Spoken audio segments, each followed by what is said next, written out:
तमाम खास और आम मित्रों को संघ नायक का वंदे मातरम, जय हिंद। संघ नायक इस YouTube चैनल को आरंभ करते हुए हमें अत्यंत प्रसन्नता हो रही है, क्योंकि संघ नायक ये अनेक अनेक संघों का एक एक प्रतिनिधित्व इन संघ नायकों के द्वारा होता है। और संघ का अगर नायक न हो तो संघ दिशाहीन हो जाता है, और दिशाहीन संघ चाहे वो कितनी भी बड़ी शक्ति हो, वो बिखर जाती है और अंततः पराजित हो जाती है। हम भी एक देश, एक समाज, एक सभ्यता, एक संस्कृति और एक दृष्टिकोण इस यानी दिशा से एक है, और ये हमारा संघ है। हमारा संघ दैवी संघ है। हमारे संघ में कोई भी आसुरी प्रवृत्ति का प्रवेश नहीं है। क्यों? क्योंकि हम सर्वम खलविदम ब्रह्म, इस यानी जिसे कहते हैं कि संपूर्ण प्रणाली को अवलंब करते हैं, क्योंकि हम भारत में रहते हैं। भारत का मनुष्य अधिकतर सहृदय और सर्वसमावेशी मानसिकता रखने वाला और समय आने पर त्याग के लिए सदैव तैयार रहने वाला, ऐसा ये व्यक्ति भारत का नागरिक होता है। इसका कारण उसके अनेक पीढ़ियों के संस्कार ही कहे जाएंगे, क्योंकि संस्कार एक दिन में नहीं बनते और पूर्वज हमें आने वाली पीढ़ी को संस्कार देते ही रहते हैं, जिससे वो परिपक्व होता है। जैसे किसी पेड़ की जड़ों को दिया गया पानी उसके फल, पत्ते, बीज और तने, डालियां, इन सब तक जाता है, उसी तरह परंपरा से आया हुआ ये जिसे कहते हैं कि समझदारी का, विकास का दृष्टिकोण हमें प्राप्त हुआ है। इस दृष्टि से यदि हम इस विश्व की ओर देखते हैं तो हमें दिखता है कि संघ तो सभी के बने हुए हैं, जातियों के, मत के, कुल के, पंथ के, संप्रदाय के, भाषाओं के, अनेक प्रकार के संघ, छोटे छोटे संघ है। लेकिन ये संघ कैसे है? तो एक दूसरे का सहयोग करने वाले हैं। ये एक दूसरे का विरोध करने वाले नहीं हैं। ये हाथ जिस दिन इस शरीर का विरोध शुरू करने लगेगा, उस दिन इस शरीर का ही अस्तित्व नहीं रहेगा। यानी कहने का आशय यह है कि अनेक संघों से मिलकर ये मानवता एक ऐसा महासंघ बन गया है। और आज महासंघ में भी कई कुछ ऐसे भस्मासुर निर्माण हुए हैं जो इस महासंघ के साथ साथ संपूर्ण सृष्टि को ही निगल लेना चाहते हैं। जैसे हम अपने ही शरीर से बैर कर ले, अपने ही शरीर से यानी जिसे कहते हैं कि वैमनस्य स्थापित कर लें, तो क्या हमारा शरीर और हम जिसे कहते हैं कि निरापद रह सकते हैं? नहीं रह सकते। उसी तरह ये जो महासंघ बना है, ये जो एक विश्व ही एक संघ है, और ये संघ सदैव जिसे कहते हैं कि परस्पर सहयोग के द्वारा चलता है। और इस सहयोग को खंडित करने, विखंडित करने, इसमें फूट और अनेक प्रकार के टुकड़े करने वाले जो बीज है, उन बीजों को नष्ट करना ही इस संघनायक का कर्तव्य है। ये सभी संघनायक एक संघनायक के नेतृत्व में खड़े होकर, मानवता ही हमारा परिवार है, मानवता ही हमारा स्वरूप है, इस प्रकार अभेद्य अद्वैत भावना को धारण करके इस विश्व को देखने वाला ही सच्चा संघनायक कहा जाएगा। किसी जाति का नेतृत्व करने वाला, किसी पंथ का नेतृत्व करने वाला संघनायक नहीं हो सकता। वो टोली का नायक हो सकता है, वो किसी फोर्स का सेनापति हो सकता है, लेकिन वो संघ नायक नहीं हो सकता। क्योंकि संघ नायक उसी को कहा जाता है जो समन्वय करे विकास और कल्याण के लिए। संघ नायक शीर्षक से हम उपस्थित है, और संघ नायक का ये कर्तव्य है कि जहाँ कहीं इस संघ को, इस मानवता रूपी एक संघता को आघात पहुँचेगा और कुछ ऐसा विदारक विपरीत कुछ होने लगेगा, तो संघ नायक का ये कर्तव्य है वो बोले, और वो बोलेगा अवश्य। क्यों? क्योंकि वो संघ नायक है। संघ नायक का कर्तव्य होता है अपने संघ की रक्षा करना, सुरक्षा करना। इसी कर्तव्य के लिए ये संघ नायक यूट्यूब चैनल आज उपस्थित है। आप सबसे सहयोग मिलेगा ऐसी आशा है, और इस प्रयास में विघ्न डालने वाले भी होंगे अवश्य ही।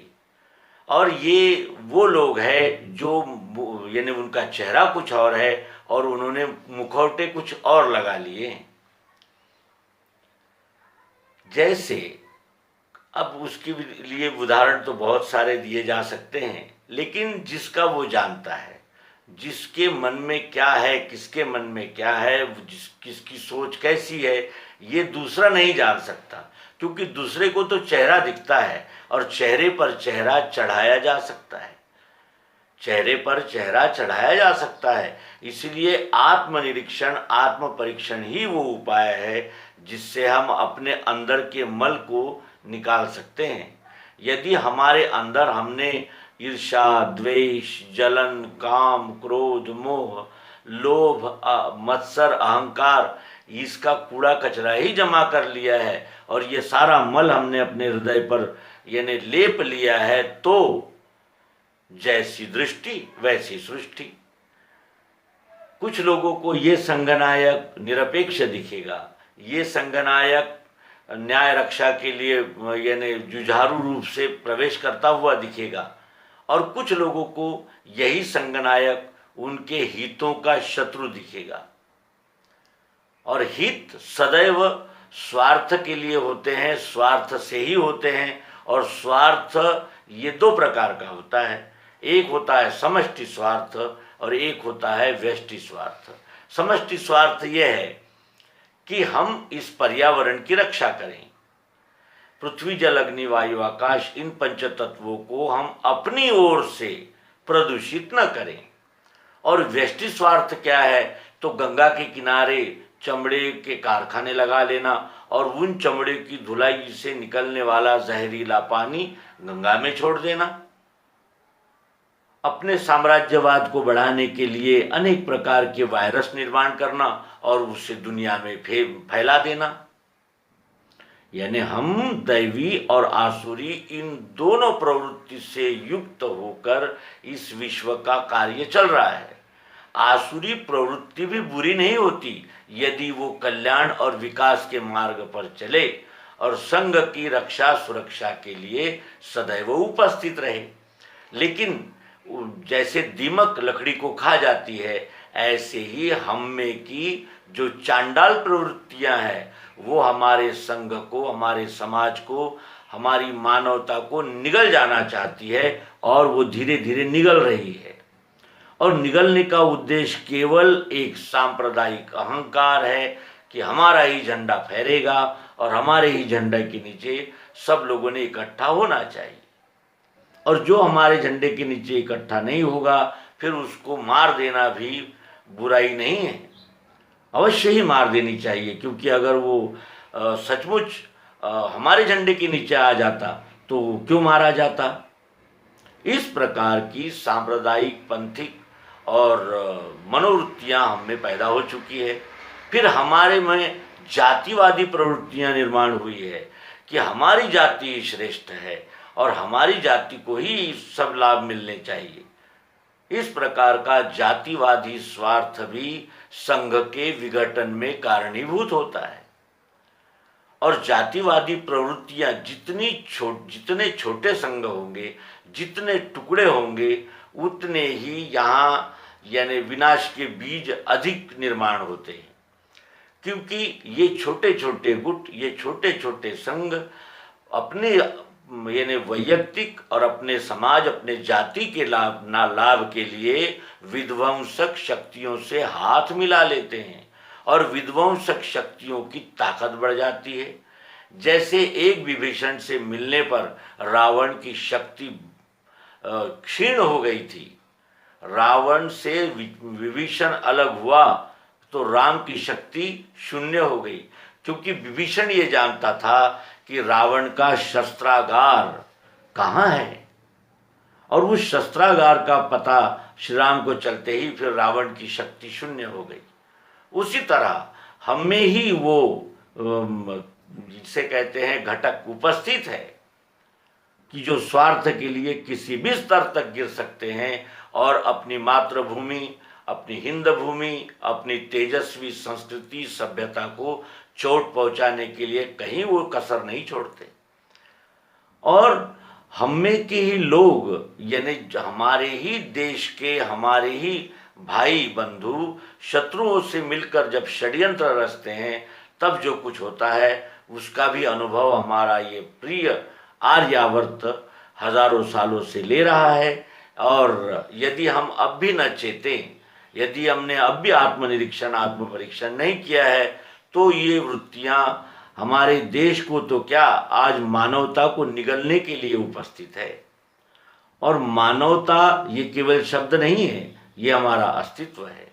और इसी मानवता के अस्तित्व के लिए राग, लोभ, भेदभाव, पक्षपात, मेरा तेरा, इन सब का त्याग करके संघनायक बोलेगा, अवश्य बोलेगा, उससे बोलना होगा, क्योंकि इसीलिए तो वो संघनायक बना है कि अपने संघ की रक्षा सुरक्षा के लिए सदैव दक्ष, जागृत रहे और अपने संघ पर आने वाले हर आक्रमण को अपने संघ के साथ चर्चा के द्वारा उजागर करे और उस विध्वंसक शक्तियों के विरुद्ध अपने यानी दैवी शक्ति को संगठित करे और संघर्ष का एक वातावरण और संघर्ष का एक जिसे कहते हैं कि निर्लेप और निपक्षपाती ऐसा वातावरण बनाकर बुराइयों के साथ लड़ने में ये संघनायक सदैव उपस्थित रहेगा।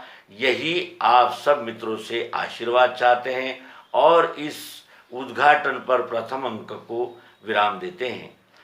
इस अवसर पर हमें कुछ याद आता है कि जैसे धरती के सहारे से ही वो पेड़ की जड़ें बन जमी होती है, उसी तरह इस संघनायक के जीवन में भी ऐसे क्रांतिकारी महान व्यक्तियों का प्रवेश हुआ। आज संपूर्ण विश्व टीचर्स डे मनाता है, फादर्स डे मनाता है और अर्थ डे मनाता है, स्काई डे मनाता है, लेकिन गुरु डे नहीं मनाता। क्यों नहीं मनाता? अरे ये उस्ताद और गुरु ही तो युक्तियां देते हैं और युक्तियों के सहारे ही तो सफलता मिलती है।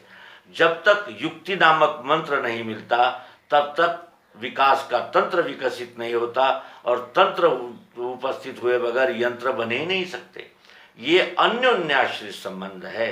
तो आज इस पावन अवसर पर हमें सहयोग करने वाले हमारे टीम के सदस्य, सहयोगी और हमें ये सब यानी विचार धन देने वाले हमारे गुरुजन, उस्ताद और इस विश्व को एक रूप में, एक संग रूप में इस विश्व को इस यानी घटक और संपूर्ण इसके संबंधों को उजागर करने वाले उन महान आत्माओं का यहाँ स्मरण करते हैं। उनको साक्षात दंडवत करते हुए इस संघनायक का वंदे मातरम, इंकलाब जिंदाबाद, जय हिंद।